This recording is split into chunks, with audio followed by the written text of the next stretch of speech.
holidays are among us, and before we start the show, we would like to give a major thanks to all of you who helped make 2021 Sloppy Horror's best year ever. We couldn't have done it without you, so wherever you are on this giant rock that we call home floating in space, we hope you're happy, healthy, and safe, because the characters we're discussing in today's movie, they're not a happy holiday for these people. That movie is none other than Bob Clark's 1974 holiday slasher, Black Christmas. The premise to Black Christmas is so simple it's insulting, but it works very effectively. The 70s ended the free love generation. News stories became more grisly. Serial killers, assassinations, and kidnappings were pressing issues. So the birth of the slasher is no irony. It was bound to happen. Some horror fans point to Peeping Tom or Psycho to be the powder keg to kick off the slasher craze, but I and many others point to Black Christmas. Point of view shots, beautiful cast, and a lurking killer. It checks all the boxes. And so are we. Who said Ozark and I weren't festive? We're out here delivering holiday bangers week after week. So get ready, Tinseltown. We're about to kidnap the Santa Claus and ask him where the hoe's at, and give him our take on Black Christmas.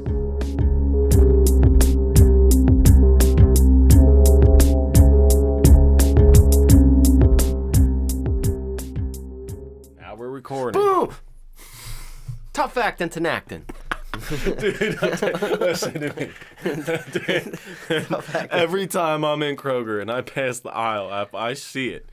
Boom, tough acting to acting. Every time I say it, I say it like that. I cannot say it like that. I have it in my drawer, and I had fucking athlete's foot one time. Every time I pull it out, you want me to get some boom, tough acting to acting? And then the guy gets it and he sprays it right here on his feet.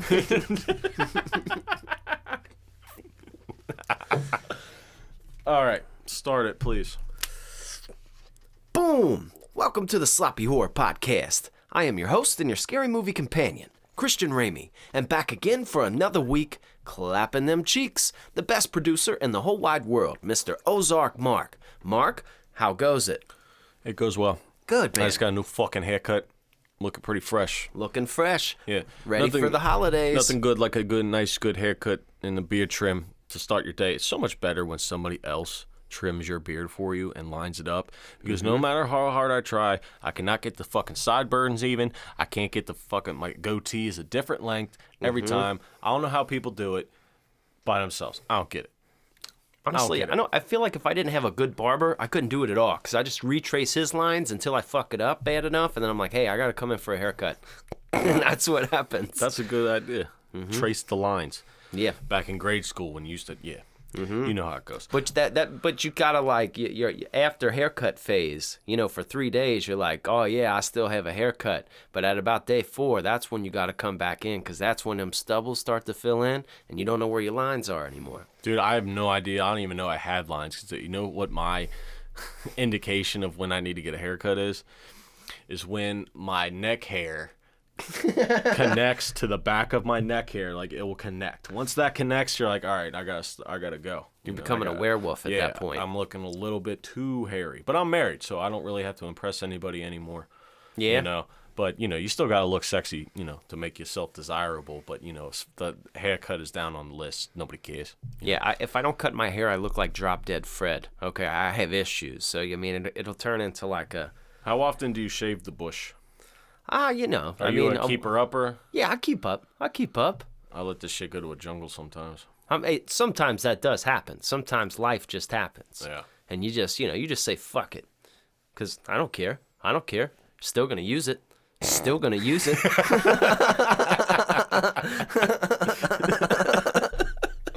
And it's the holidays, Mark. It is the holidays. You gotta trim up a little. Christian Ramey, we are. Okay, hold on. It's on a Saturday, so this episode comes out Monday, so that is 5 days away from Christmas. Yes. Okay, so we are 5 days away from Christmas, ladies and gentlemen. So that means that we could only find it appropriate for Christian Ramey to pick this movie that we are going to topic of discussion today. What is it, Christian Ramey? We're talking none other than Bob Clark's Black Christmas. Don't be racist. talking about colored Christmas.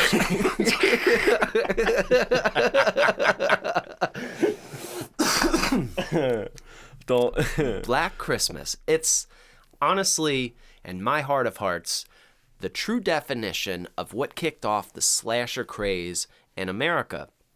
Okay, we did have Psycho and Peeping Tom and movies like that came out. Those were like a decade before. Texas Chainsaw Massacre came out the same year as this, and even as slasheristic as Texas Chainsaw is, it still kind of has like a found footage documentary snuff film, dare I say, Texas Chainsaw does, whereas Black Christmas kind of leans more to our traditional slasher, point of view shots and kind of a hidden killer, the whodunit, and beautiful women.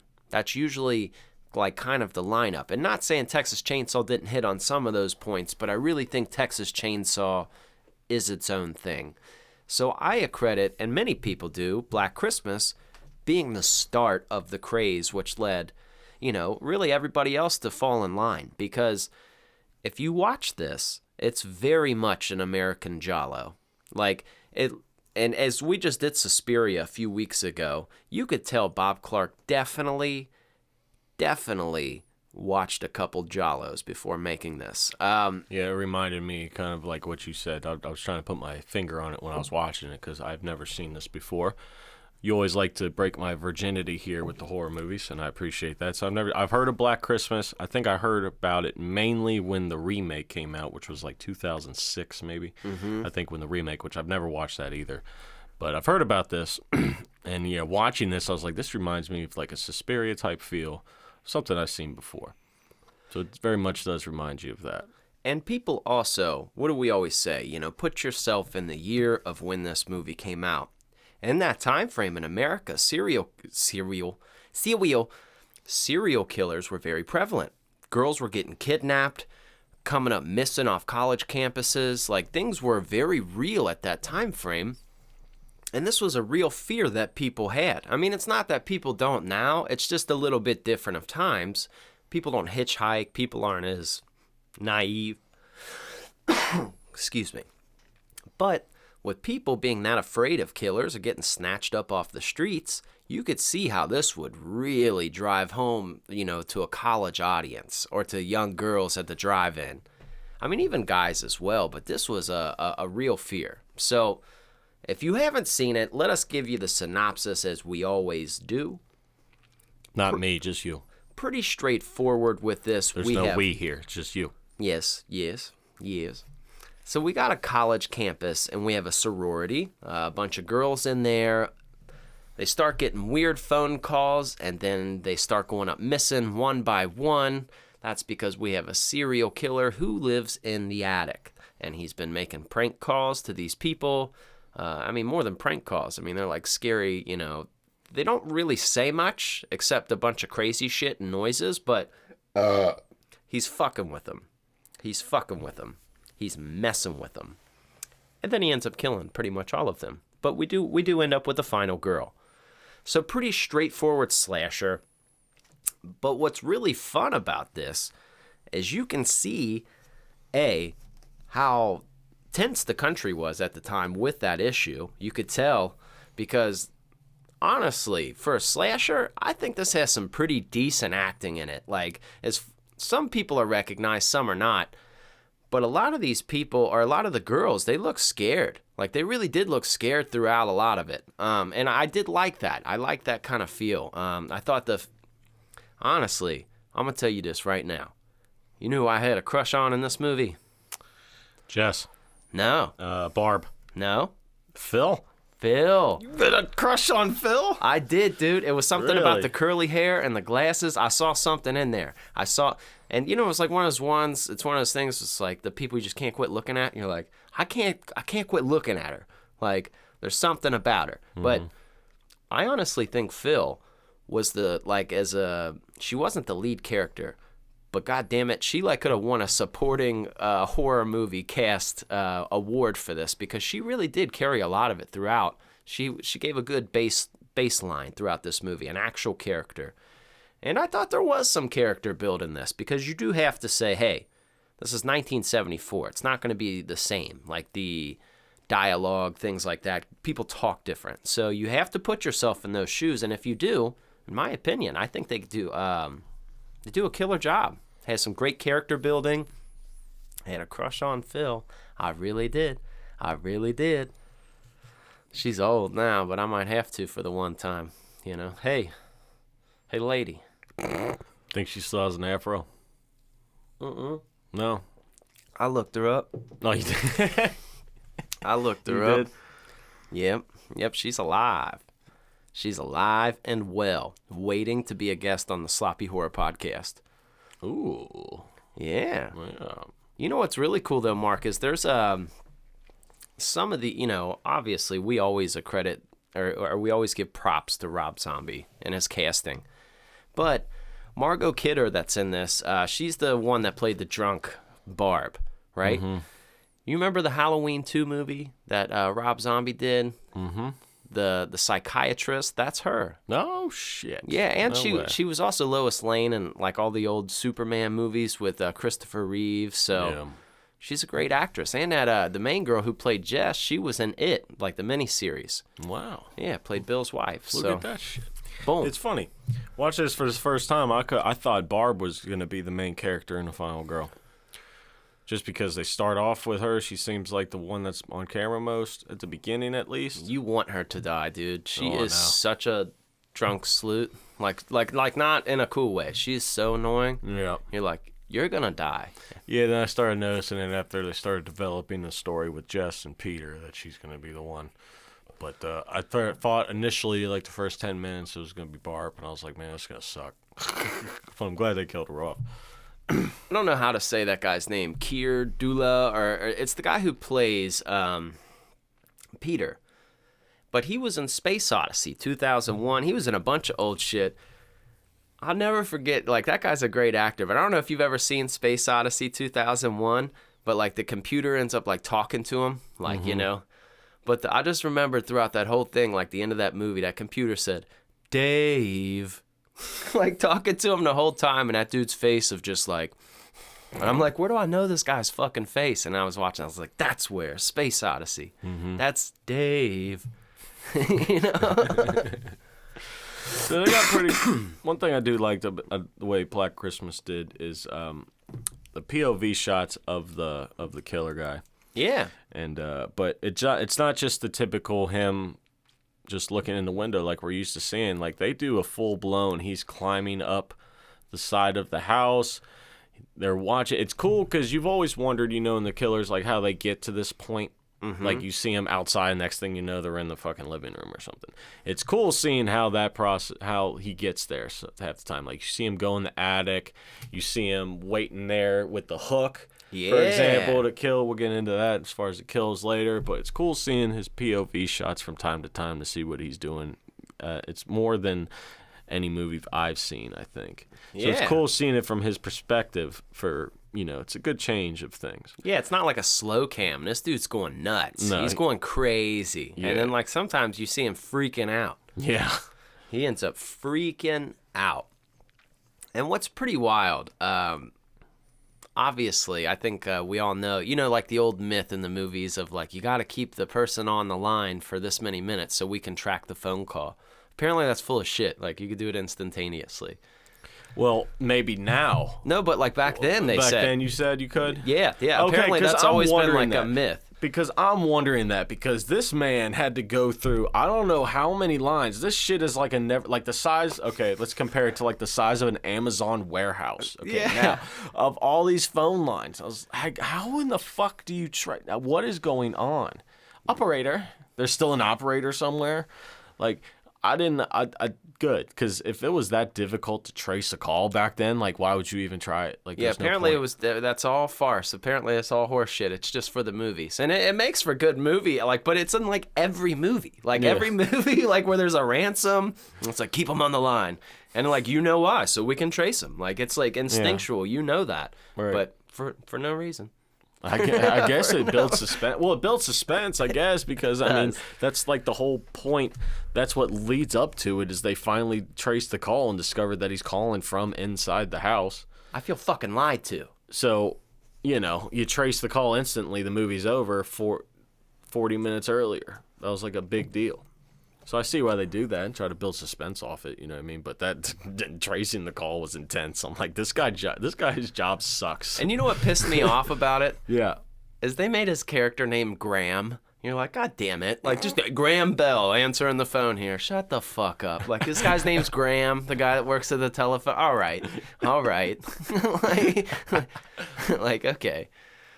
Which made it funny. Now, this isn't a what do you know fact, because this is a pretty common fact that some people do and do not know, but it's not as, I don't know. I didn't want to put it for that, because I just want to keep this out in the open.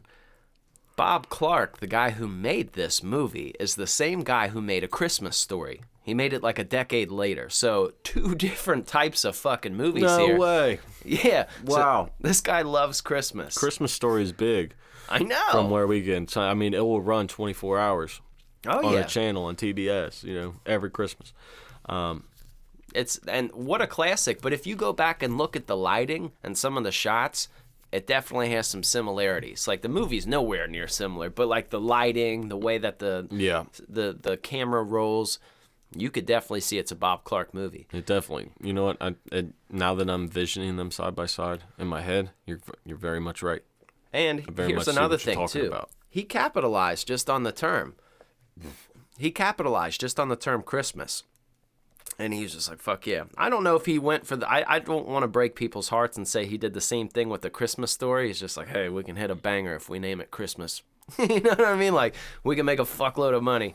So, why do you think people make Christmas albums? Exactly. Okay. Well, that's why John Carpenter followed up 4 years later with Halloween. Mm-hmm. Like, and you saw a couple slew, like, of My Bloody Valentine, or like April Fool's Day, things of that nature. You're kind of surprised you didn't see more people hop on that gravy train, so to speak, of just like, I mean, why did we make Black Easter, Black 4th of July? You know, that you could have really, at that time frame, you could have sold it. Work. Black Christmas is supposed to be a happy time. Okay. You add murder to it.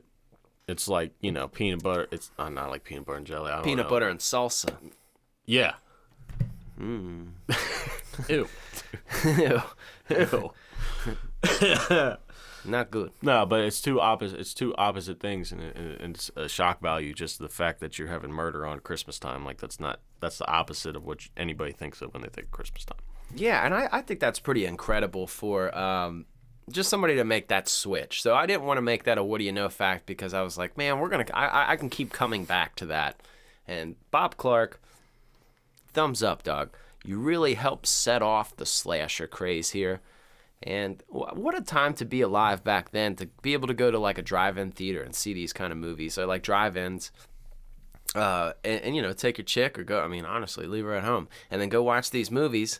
And that would be so sick. If I had drive-ins, like, I would leave my house probably a lot more. Like, if they were still relevant. I know we got one that's like an hour away from us, but like if I had one that's like 10 minutes away, dude, and they're like, tonight they're playing, you know, House of Frankenstein. You're like, what? Okay. I'm on the way. How much? $7? Oh, yeah. Here you go. Hell yeah. Drive-ins were fun, man. It's a thing to do. Yeah, so this something is... to do. What a time, like, for, I don't know, horror movies to really get a kick.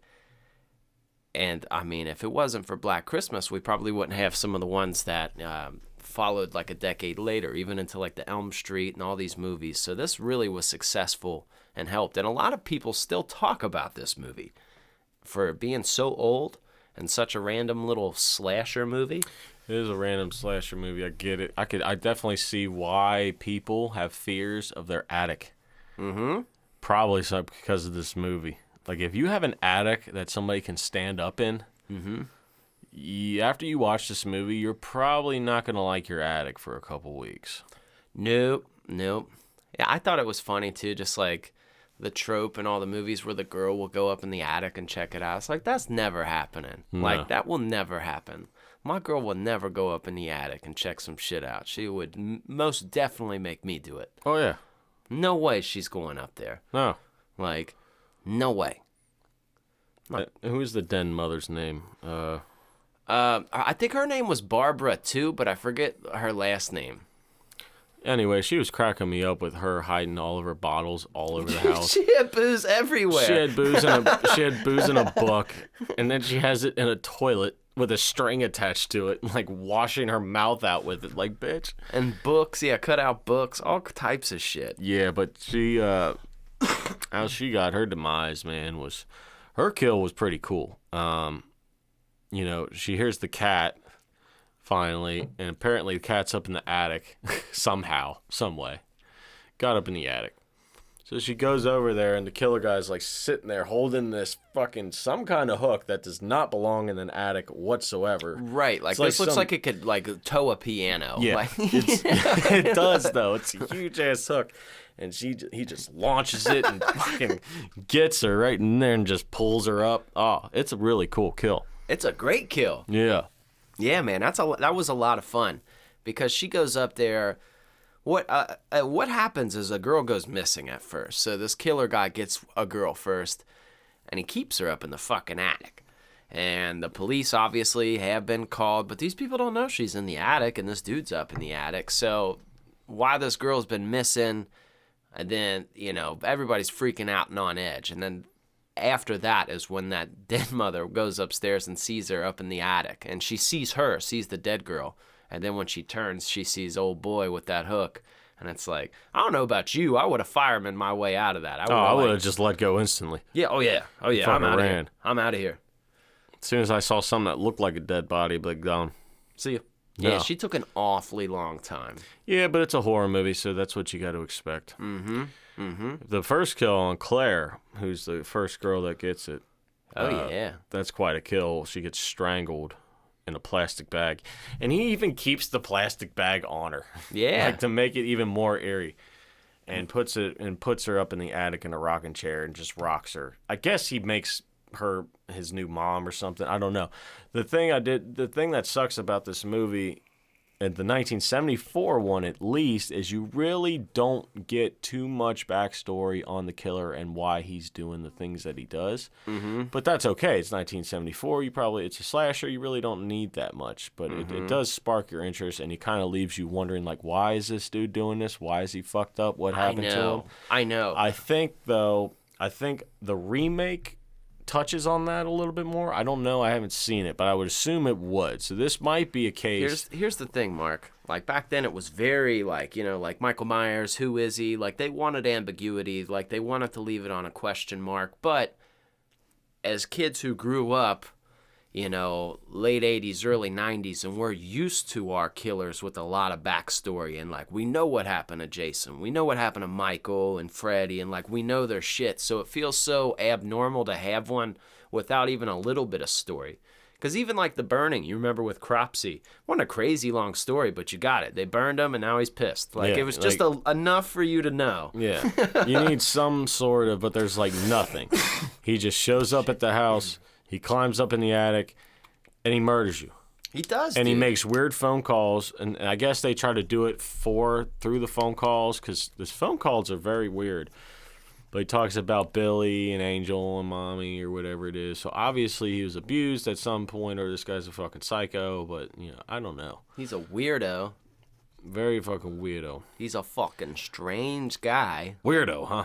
Real weirdo, huh? What's a pretty thing like you do working? Gotta be out partying. I love that guy. So, there's that. But yeah, I wish we got a little bit of more backstory on it, but that's okay. You really don't need it.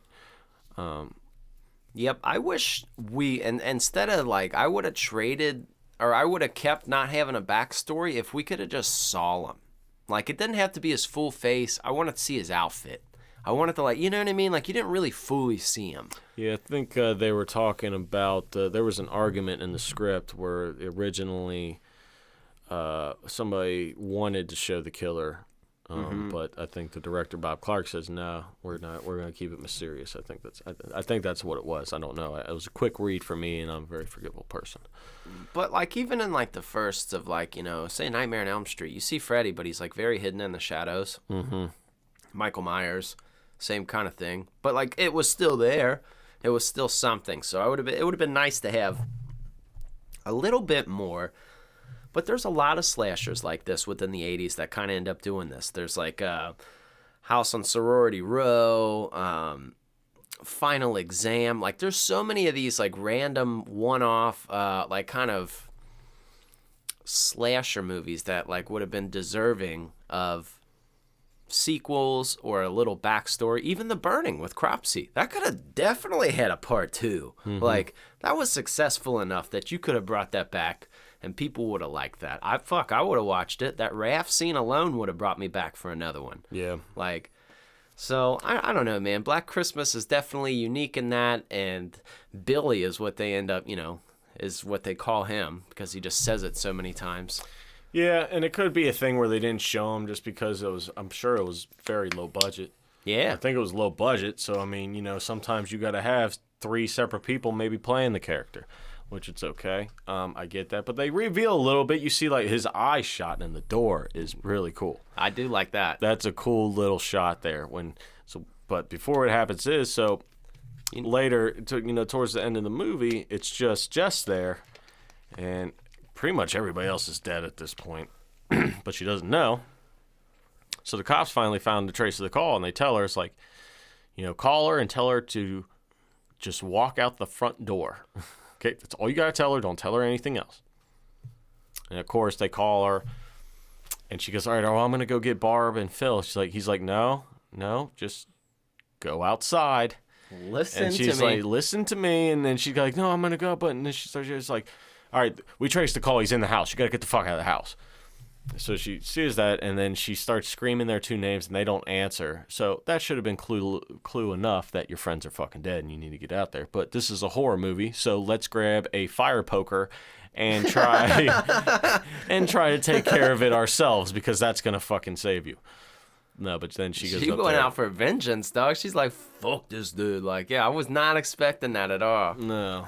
I thought he was going to come and get her right when she heard the call, but no, her stupid ass goes up there. But then you get the door shot because then she finds Barb and Phil dead on the bed, and then he's just sitting there like what you made me do, whispering some stuff, but this eye shot through the door. That's the most you see of him. I think actually, no, you see like a corner of his face. Yeah, basically you see an outline black of him and his eye. I think that's the most you see of him. You know who was said to like this movie? Ted Bundy. He said he liked this movie. Ain't that a coinky dink? That's pretty fucking interesting. It is. It's like, it's just things I happen to know. Do you know anything else? I guess.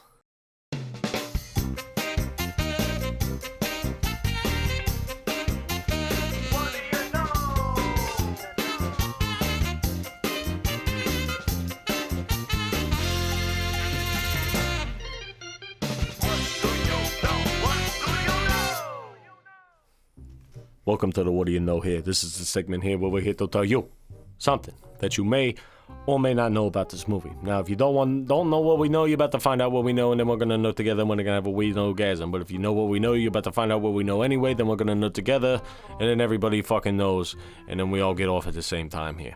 There's going to be a lot of sticky socks. It's going to be great. So, why don't you start off and tell me something that you may or may not know about this movie, Colored Christmas, 1974. So here's some stuff I know. Tell me, please. Here's some stuff I know. This is kind of sad, but... Oh, way to bring the mood down. Well, what are you going to do? What are you going to do here? Lieutenant Fuller, the guy who played him, John Saxon. All us horror people know him from A Nightmare on Elm Street. He played Nancy's dad. He's been in all kind of stuff. He's a great actor. Everybody loves him. Well, he wasn't the original choice. Nope, he was not. Of course he wasn't. So, originally they had Edmond O'Brien, and this guy's like classic actor, film director guy. He'd worked with Cagney and all these people, like old school day, golden age of Hollywood, right? So he initially had to part, but he started to show some Alzheimer's signs to, the director, Bob. And it got really sad, and they said, I don't think he's going to be up for this role, but they had to fire him and pretty much tell him, like, hey, you're old. Yeah, you're losing your shit, bud. But John Saxon killed it, and I mean, I'm sure this movie could have worked with the other actor, but John Saxon's great, and I like him a whole bunch, so. It would have worked. Well, It's not too bad here. What do I know? I'll tell you something that I know about this movie here, so check it out. So there's multiple points in this movie where they're getting creepy phone calls from the Billy guy, right? Mm-hmm. You want to know how he made those phone calls? How? Well, first of all, they mashed them up. They did like a bunch of them over top of each other. That's why he can do it so well. Okay. But anyway, that's a little tidbit for your ass there. But the main fact is, this son of a bitch did the calls upside down. This motherfucker was literally upside down. Okay? Okay. Does my voice sound creepier? I don't know, but I'm upside down right now. But what he did, but you can tell he did it upside down, like hanging upside down on monkey bars. Swear to God, to make these voices to make them sound creepier, because you can't do all these effects shit you can now. You have to do it straight up, like that's his voice. And I can see why that makes your voice creepier, because you're upside down, you got all this blood rushing to your head, you got all this shit as you're gonna fucking sound like that. You're gonna sound a lot creepier. It's all kind of strain. Yeah, it's all kind of strain up there, so it makes you sound different, and you make a voice like that. Hey, what? Hey. He's coming right for us. Good for you, pal, because that was fucking intense there. But anyway, that's what I know about this movie here. You know anything else about this movie here? Look here. Huh? I do know something else about this movie. Okay. Look here. What do we always talk about? We end up always talking about weather on here and how we have weather in our movies, and sometimes it's real, sometimes it's not. We covered The Thing last week. Real snow. Black Christmas, fake snow. It looked fake. Yep. And they were in like Toronto. This is a Canadian movie. So they, this is one of their horror pictures. And they didn't have snow. Unbelievable. Yeah, that's wild. I thought it snowed every day up there. You would think so, but it's not. They play hockey up there a lot. Yeah. You'd think they've had snow, but there's no snow. It's fake snow. Man. Wow. That's a lot of facts. That's good stuff. That's great stuff there. You know a little bit more. How do you endlessly? The facts are endless here, but we're just here to tell you something that you may or may not know. So, breaking it down. What you said. Mm-hmm. Okay. Mm-hmm. So, are you sure that that's all the facts that you know about Black Christmas 1974? I think so. Okay, that's pretty good then. I think we can leave it at that. Just like that, we're back, baby. Incredible. How long do you think you could hide in an attic before somebody fucking found you? Depends on how creaky it is. And that house had to be creaky. That motherfucker must have not moved or something. Or that was a pretty sturdy attic. Because, when something's in your attic, you hear it. You know it. There's somebody walking in your attic. You could be in the basement, dog, and you can hear somebody stomping around in the attic. Then maybe they just thought it was Santa. Could have been, or all these broads were too loud and they can't hear anything. I don't know. I'm going to go with the latter. That sounds probably like the answer. Yep, you are correct. You said it. I didn't say it, but I agree with you. I can say whatever I want here. But, yeah. So that's kind of...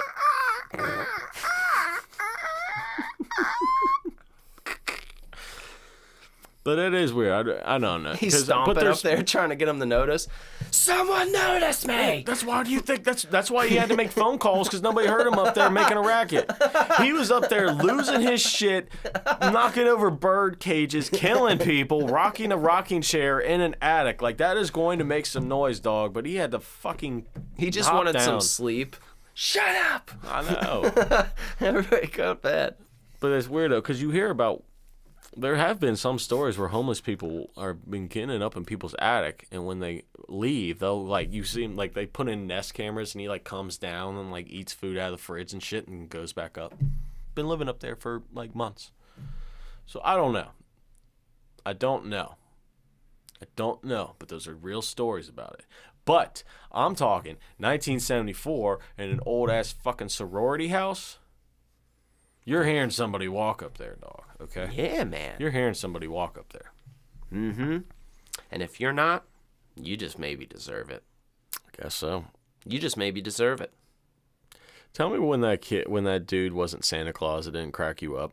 It was. There were quite a few parts in this movie that cracked me up. I feel like that would be me as a Santa. What time the little bastards get? And he's just bitching the whole time, cussing while he's Santa. It's hilarious. Some of those little bastards get here. That's so funny, man. I thought it was funny, too, because they bring this old dude in, and they were like, yeah, he shot at the police. He shot at one of our guys. He's like, and I'll do it again if you trespass on my land. And he says, next time it's up your ass. Sideways. He's so mad. Oh, shit. That guy was full of piss and vinegar, just angry as shit. Oh, yeah. Some of those characters were funny. I thought Peter was really funny because he was like this weird artist, and like his little weird piano session, you're like, this doesn't sound too good. Dude, he was sweating like a motherfucker. Like, he was about to have a seizure playing that piano, and he wasn't playing it good. No, it was like weird shit. But I tell you what, I am jealous because he has a scene where he gets angry that he just bombed because Jess came in and dropped the Prego bomb on him before he's in this little recital that he's been trying to do for years and years and years, which is his fault. You know what I mean? You cummed in her, you made a baby. That's your fault. You got to deal with it. But look what you done But did. they always do pick the worst time to tell you. Most of the time, yeah. But it's emotions. You can't help them. Mm-hmm. But anyway, after that, he just destroys this piano. He gets to destroy this piano. That looks a little satisfying. I'm not gonna lie. It does look lie. a little sad. How many times have you looked at the piano and be like, I really want to smash this goddamn thing? But Dude, he gets to. I get that urge. Like when you walk in the mall, or like, I mean, there are not many of those anymore, but like when you walk by a display that's just too nice, it's like, dude, make one thing crooked so my brain doesn't want to fucking wreck it. Like, dude, because you want to. You're like, Did you see the story of a homeless guy burning down the Fox Christmas tree outside of Fox headquarters in New York? No. He straight and lit it on fire. And The big one? Yeah, and it was engulfed in flames. No, it was just the Fox station, not the center one that everybody in New York. The Rockefeller Square one? Yeah, not that one. I don't know. It was the Fox News thing, I think they said, but it was engulfed in flames. And I was like, that's satisfying as shit. Like, I wish I could light. I hope that she doesn't get real Christmas trees anymore. One year I got to throw the Christmas tree away early, and that's so more satisfying. But I would definitely ignite it with the Christmas decorations. Have you heard of those like rage rooms where you could just go and just break shit? I That have seems a heard of lot those. of fun. It does. Breaking stuff is one of my funnest things, and I'm really good at it too. Yeah, dude. Like especially I'm really good at breaking things. that's kind of when you know you're a psycho, when you're like breaking inanimate objects. Like, do the thing you're fucking supposed to. You're smashing the toaster. You're like, Well, it's funny. I do demo. I don't know what I'm doing, I guess, because we were redoing like our half bath when we first owned the house, and like we ripped up the tile, but we had to there was tile underneath it, so we were just trying to get rid of the tile, and they were trying to like chip away at it, and I was getting aggravated. I was like, give me this. So I start hammering this down. I'm getting everything out, and they got mad because I got down to the grout, and I started breaking the grout up, which I wasn't supposed to do. So I just took it all the way down to boards, and they were pissed. They're like, God damn it.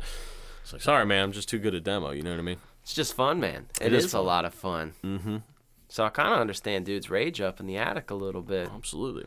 Do you have what's your favorite part of this movie, Christian Ramey? Okay, so if I have to say my favorite part of Black Christmas, I'm gonna go with Barb's death. Very Jalo-ish.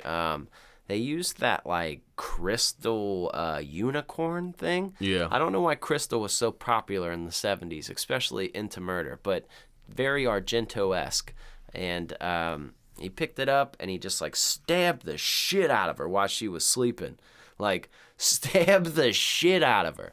And it was kind of some cool, like a cool death montage. I really enjoyed that. That like part really sticks out in my head a lot.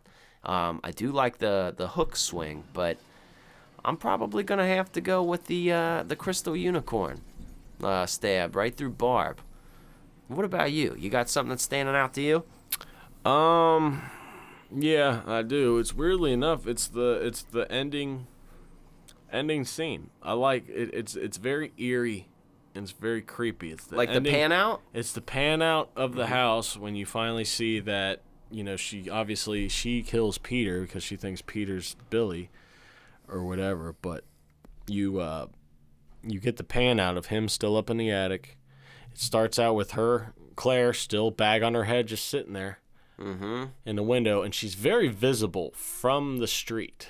Yeah. She's very visible and just pans out slowly. And then the phone starts ringing again. And then the credits roll. Like, that's a really cool way to end that. Yeah, movie. no answers. No answers. Fuck you. Just like, who's next? Like, wait for him to come down like he's still up there. But I like to pan out the fact that it was very eerie that you could see a dead body with a bag on its head, clearly. It's like nobody goes up there. How do you have murders in a house? You don't look in the attic. Like, nobody's looking in the attic. It's just plain as day. It's like the thing back in American Psycho. No matter what he does. Yeah. Nobody's going to figure it out. Yep. It's just he's trying to be caught. He is. He really is trying to be caught, but he can't. He even put the dead body in the window for everybody to see. He just wanted a little recognition, man. I guess so, but he can't get it. Girls are too loud. They are too loud. That's why he has to make goddamn phone calls. He did, man. He did. It's just the way it breaks down. Wow. Did you have a favorite character? I definitely am going Phil for me. I'm definitely saying Phil. I think Why wouldn't you pick Phil? She not to mention I thought she was kind of cute, but I think she built a lot of the story, and she was like the rational one. Even though like Barb was drunk and being crazy, she told her to go to bed, but she wasn't like being a bitch about it. She was just concerned, you know. There was the watch party for that missing little girl in town, and she was there like all night. Like, she's just like a solid character. She was a solid character, man. You're going with Billy or Peter.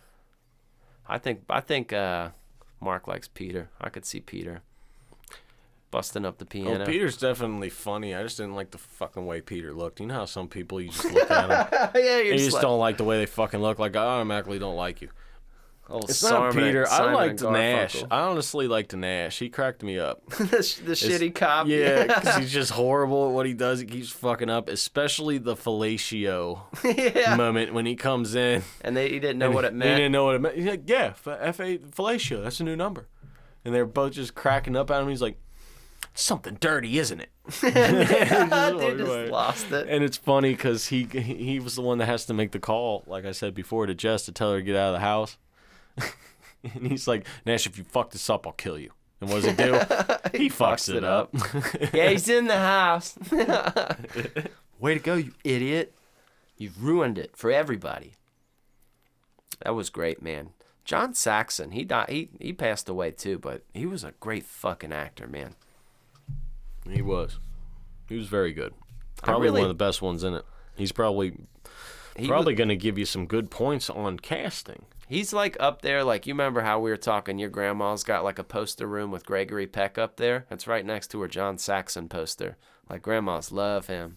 Like I think Clu Gallagher would be up there too, the dude from Get a Hold of Yourself, Bert. Return of the Living Dead, Nightmare on Elm Street 2. Yeah. These old school like stoic gentlemen just like, look here, I'm the police officer. I'm going to take care of everything. You're like, you believe him? He seems like he's 50, but that guy's like our age. John Saxon's our age in that movie. Yeah. And he feels 55 years old. You're like, how are you so serious, dog? Like, dude's back there. Like Gregory Peck when he was 20 probably seemed like he was 47.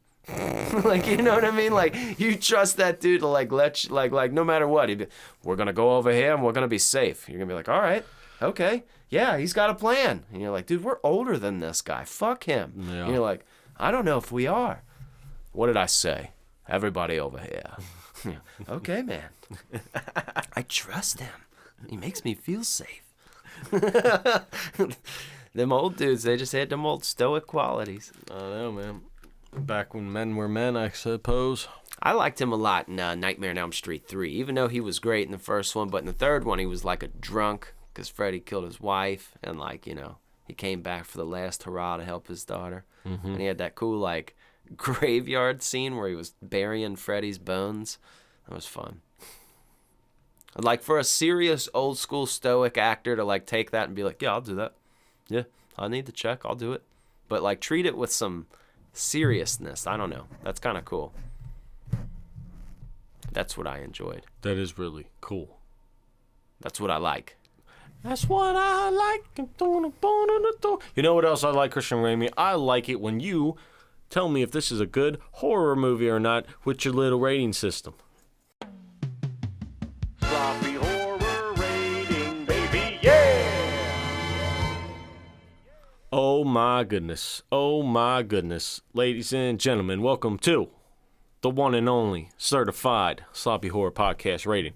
This is the segment of the show where Christian Ramey, your horror nerd, your Sloppy Horror Podcast host, he's going to use his horror knowledge to rate this movie. Now, keep in mind, once again, you already know already, but this is your first time here. We're going to rate this movie on a horror movie basis, not as a movie in general, so keep that in mind. So, we're going to do this as a series of 4 categories. 3 categories worth 3 points. Last category is worth 1 point for a total of 10 points altogether. That's very right.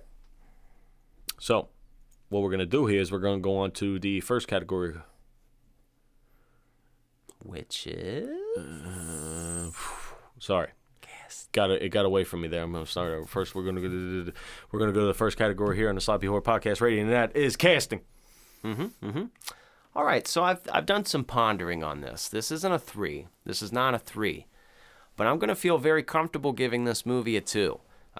Because there was enough people in the right places for it to be cohesive. There were a few moments where you're like, okay, this is like not campy, but maybe a little tongue-in-cheek, tad bit of overacting in certain parts of it.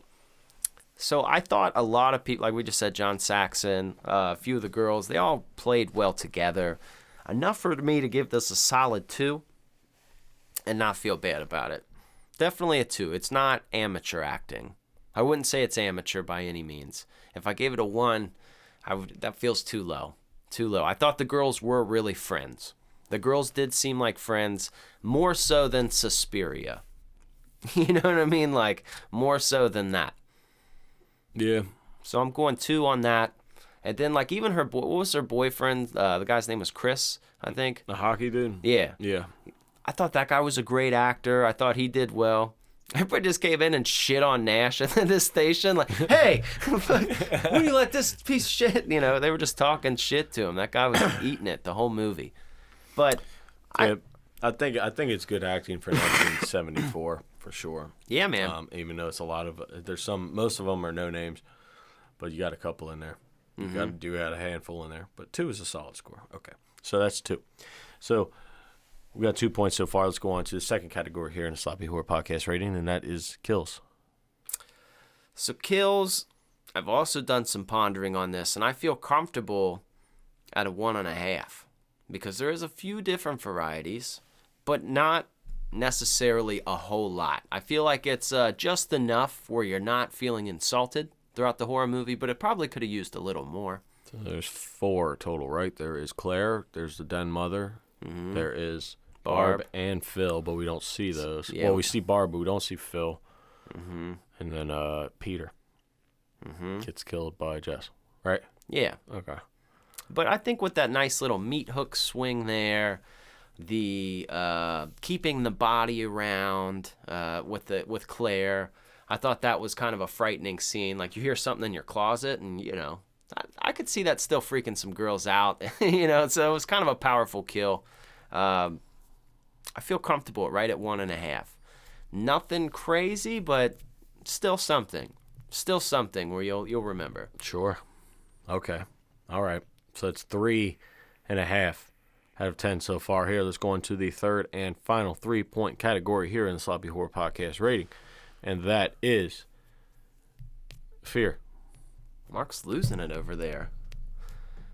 Mark, I'm I'm not you, losing it at all, dude. I'm here. Mark became the thing last week, I think, and I don't know if it's actually Ozark or not. He's just. So for fear, I'm still gonna give this a 2. I'm gonna give this a 2. Oh my god! Only people on YouTube is gonna figure out what the hell just happened there. So you're gonna give it a 2 for fear? Yes. Why are you gonna give it a 2 for fear? Please tell me. I'm going to give it a 2 for fear because home invasion is still pretty creepy for folks. People don't like that. That still carries on. That's transcended to like whatever year you're in. I don't care if you're in a teepee If you're in a European castle, intruders are always scary. I don't care where you live or what's going on. So home invasion is scary. The vulnerability of the girls, somebody's daughters, because if you're in college, you're like still a daughter. Like, I'm not saying like you're not an adult, like, and you can't make your own decisions. I'm just saying like you're still youthful, and like it's almost when you're watching, you feel vulnerable for them because you're like, dude, that's some dude coming after it. So it's like not like he's a dude in a fraternity house. That would be a different movie. If he was in a fraternity house, it's like, well, somebody's gonna fuck this dude up. Somebody's going to find him and beat his ass. Yeah. But he's taking on all these vulnerable women. So I think women love this movie. Like, I'm not kidding. Like, most of the fans that I see of this movie are all girls. Not saying dudes don't like it, but there is a strong female following for this movie. That's because it's the power of Christmas. These broads. These broads love Christmas. Yep. Christmas. I have like 3 Christmas movies I'll fuck with. Mm-hmm. Well, this one counts as one now, so 4. But I'm talking about just like strictly Christmas. But I'll ask you that later. Okay.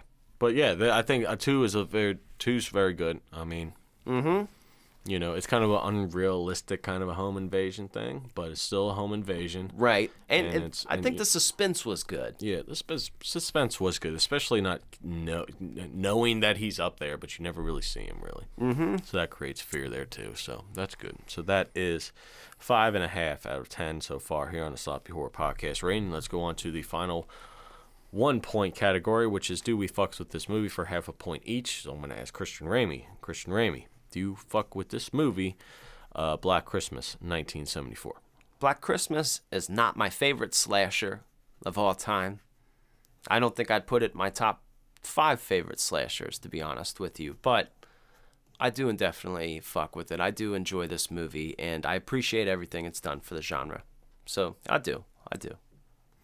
Mm-hmm. So now it's on to you, Ozark Mark, because I think we're at 6 points altogether. We're at 6. We are at 6 points altogether. Again, I'll agree with you. This isn't my favorite. It is kind of slow going for me. There's a lot of things unanswered, which is okay. I understand it. That's what it's supposed to do. Mm-hmm. But I rather watch this over maybe Frosty the Snowman, over the stupid Rudolph claymation stupid cartoon on Christmas. God awful Hallmark movies. Any of that I'd rather watch this at. So, it's cool. I can add it to my Christmas watch list. I'll fuck with it. So that is 6.5 out of 10 here on the Sloppy Horror Podcast rating. And so that's solid. 6.5 for Black Christmas 1974. So that's pretty solid for a 1974 movie. I think so too, man. As a horror movie in general. So that's pretty good. Especially for a Giallo type feel. I mean, you can only get so much when you make these Giallo type feels. It's still watchable. Still very watchable. Like, if you can, I think we're very beneficial for the time frame that we're born. And you and I kind of have a taste for older things, but you've always been a person that can watch an older movie and really you can be at home watching Uncle Buck laughing your ass off, because John Candy is funny as shit, and you're not gonna skip a beat, whereas some folks really have a hard problem with that, and especially the younger generation. But just seeing the way the old folks talk, and you just remember that time before internet, really, where it's Dude, that's speaking of that, man. It's 1970. I love how the 70s, how they didn't give a fucking shit about what was on the screen. I want to lick your pink cunt. Yeah. What the fuck did he just say? God damn. Cock, juicy. What's a juicy cock on your cunt? Holy fuck, man. Cunt is such a fucking funny word, and it sucks because it's such a funny word. But obviously, it's bad. You know what I mean? So you can't say it. But you know what I kind of got with those phone calls, because we've discussed this movie, but the movie that came out a year before this, The Exorcist. Those phone calls, I got very much Reagan voice vibes in there. Sometimes just. Some weird. Yeah. It definitely had to inspire it for some. There's definitely some inspiration coming from that for sure. Mm-hmm. No doubt. And which is cool. I mean, obviously, certain movies are such big home runs that they kind of influence the rest to come out after that. I mean, music's the same Oh, way. yeah, it's like, the same way with anything. Same thing with movies, books, music, anything. It's fashion. Yeah. Everything. something gets a trend. One thing's a grand slam, and everybody tries to hit their home run after that. Mm-hmm. You know what I mean? Yeah. What a smart guy, too, to fucking really capitalize on the Christmas. Just yeah, sure. Like, even if it was, it most definitely did better for the fact that it was Black Christmas. Because even if it was like red snow or something, like, it still wouldn't have worked. No, you know, it like, wouldn't have, there's already movies like that. There's Red Snow, and there's all kinds of things. yeah, like you don't. Holiday Massacre or some shit. No, it's like Black Christmas. Like, oh, like everybody knows the word Christmas. It automatically comes into your brain and fucking creates interest. Even if you like Christmas or you don't like Christmas, it's a powerful word. And for the folks who don't like Christmas, it's a nice little Yeah. Yeah, it is. It's like, you know what? If you want to have a little apathy towards Christmas, you can do it in spirit with this movie. Yes, you can. But before you do that, you got to know who you're watching it with and who to show it to, right? Yeah. Hit the motherfucking music. I missed you, mister. Mr. Rollsock. Tell him if they're old enough to watch that scary stuff. It's for the parents who will give up. Yeah. Yeah. Hey, baby. What's up? You're here. And Freshest we're here. return. Right. So we're here to the Ozark Marks parental guidance. What do I do here, Christian Ramey? What's the purpose of this? Look, you got to folks. introduce it like I introduce your segment, you asshole. I know. Well, you stole the show. I always do. You always take it because you're should've- used to leading the segments. I know. So, folks, we're a little warped, some of us horror fans are, and we don't know exactly what age you're supposed to watch horror flicks. And I probably am not the best judge of that because I might mess your kids up. Whereas Ozark Mark doesn't have kids, and he's the perfect answer because he might have to babysit a kid at one time. And you know that responsibility of having someone else's child in your care, and you don't want to mess them up. So if you got a kid and you're watching Black Christmas, what age do you think you can say, you know what, this is okay. You can watch this. Well, it's interesting because we have some sexual references or sexual situations, I guess you could say, with like the stuff on the scene on the walls, or talking about turtles fucking. Hey, real quick, did you see that Aries poster, by the way, in this Yes, movie? I That did. was dope, man. It was yeah. dope. Yeah, you know what I mean. But yeah, there was that there, but there's no sex scenes. There is some crazy language at some points, but it's fucking language. Who gives a shit about that? I feel like something that feel like teenagers. I feel like it's like TV. I feel like it has the same things that you see that's in TV 14 or something. Yeah. So I'm gonna go with 14 Yeah, that's solid, dude. That's a solid answer. because there are some very odd images in this that eerie that like you could fuck you up. I see how it could. Not me, but you know what I mean, people are scared of the weirdest shit, and some people scare very easily. There's some weird I could things. see daughters being afraid of this movie. Just still. that fucking, yeah, especially just the scene where he's rocking a dead body, or the cat's licking a dead body with a bag on it. Like, that might fuck somebody up. Yeah. That's young. But 14 is a good one, so that way you can understand and you can kind of appreciate the nostalgia of it, like I said before.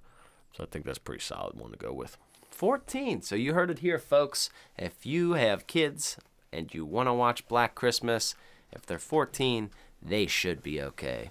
But if you want to go younger, that's completely up to you. I don't care Yeah. what you do. Yep. I'm just here to guide you. That's good stuff. That's good great stuff stuff. as always. Good stuff as always. I mean, Christian we're Ray. laying out the whole fundamentals of a film here. Yes, we are. Now, I have a little bit of sad news for all you boys and girls. Now, don't hate me. Okay, Please don't hate me. Please don't hate me. But I've been fucking your mamas lately.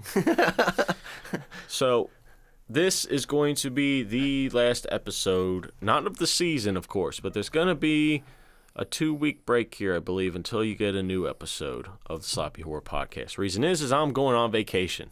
So if you want to bitch about it, fuck off. I only get one vacation a year, and it's at the end of the year, and I'm sorry.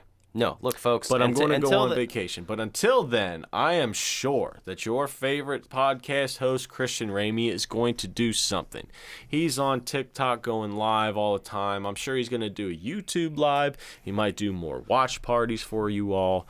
There's plenty of things that he can do to keep you company. And I'm sure he's going to bother me while I'm on the beach trying to figure something out on the computer, which is so simple to do, but he can't figure it out because he's not a producer. So, well, and here's the thing, too. Like, on some of the episodes, I definitely could do some basic editing, not to the level Ozark can, but I do have programs that I could do some basic editing where I don't feel like and luckily we're not recording in a tin fucking, so we're not going to do I won't do any movie structure episodes, but I'll give you some entertainment for a week or two, something fun to keep you guys going. But, Ozark, don't feel guilty for a vacation. Folks, until you guys, all of you, we love you so much. But until we have...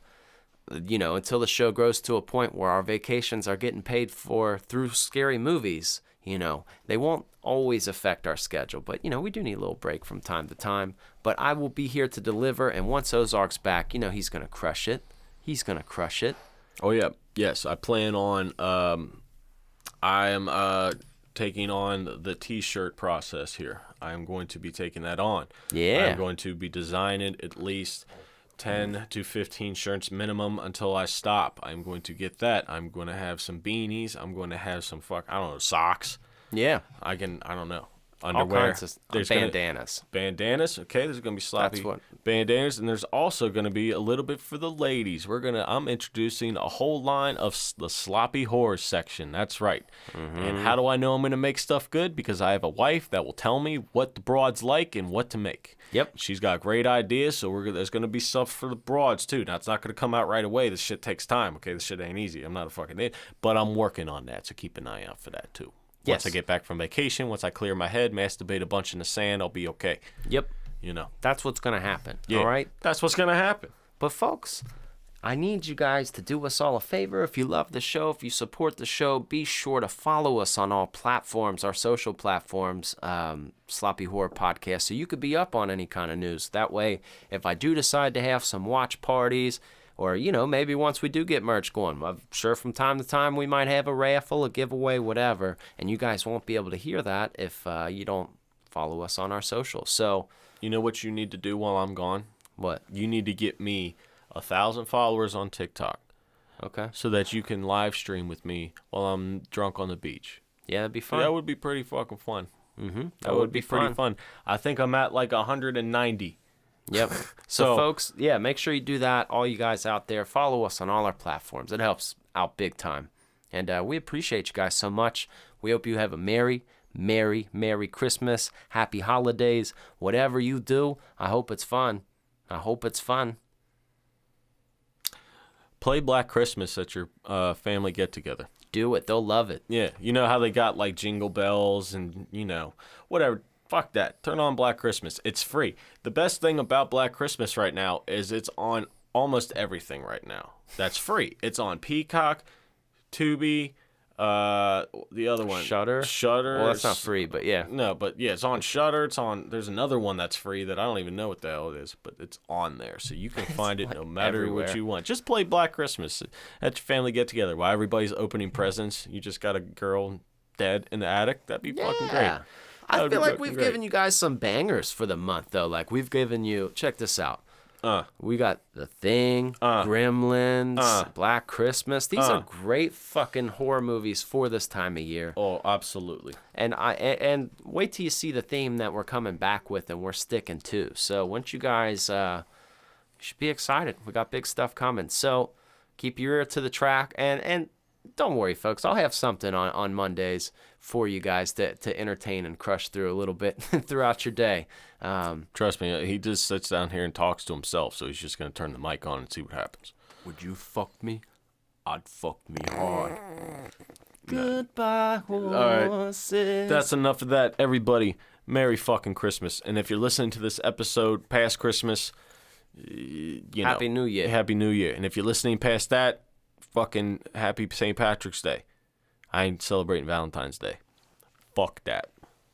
Nah. All right, I'm clicking the thing here. Everybody, I love you. Goodbye. Click it.